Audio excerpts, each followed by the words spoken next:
Les deux garçons me disent le mieux, ça serait qu'on se rencontre avec ton chef parce que j'en avais dit, moi, c'est pas moi qui me chargerai de négociations, j'ai pas les moyens financiers, j'ai pas les moyens de décision. On m'a demandé de trouver des armes et normalement, c'était de trouver des armes gratuites. Vous, si vous voulez en vendre, c'est plus du tout la même chose et il faut que j'en parle à mon chef. Mais ton chef, le mieux, c'est qu'on le rencontre, on lui expliquera. Oh bah oui, ça c'est une bonne idée. Eh ben d'accord.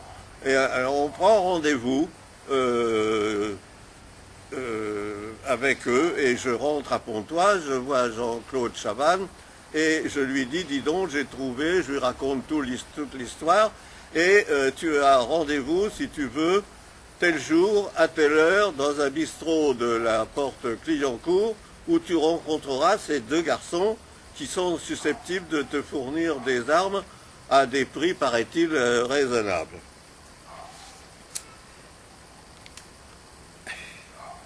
Chabannes a accepté, il a dit, oh ben tiens, c'est une bonne occasion, d'accord, j'irai, tel jour à telle heure, oui, tel jour à telle heure, bon, tel jour à telle heure, j'y serai.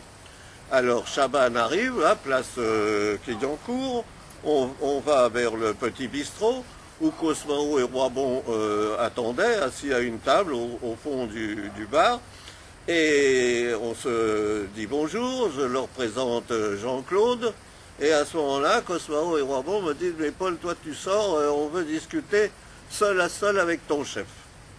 Bon, alors je suis sorti, je suis allé m'asseoir sur la terrasse, et ils ont parlé pendant un bon moment.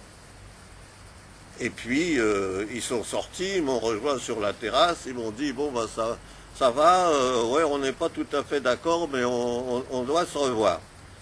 Et puis, ils sont partis de leur côté, et avec Jean-Claude Chavannes, j'ai pris le métro à Clignancourt pour nous rendre à la gare du Nord, puisque nous prenions le train à la gare du Nord pour rentrer à Pontoise.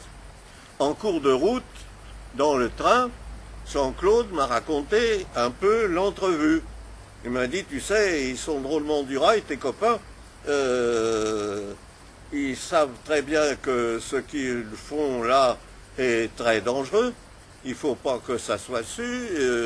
Et puis, ce qu'ils ont peur surtout, c'est de donner des arbres à des guignols qui n'en feront pas l'usage qu'il faut, ou qui vont s'en servir pour faire des attaques, ou qui vont rigoler avec, ou tirer à droite et à gauche.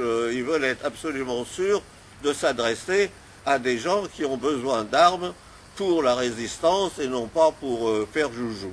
Alors ils m'ont posé plein de questions. Ah bon, j'ai plein de questions, mais t'en as pas dit trop quand même.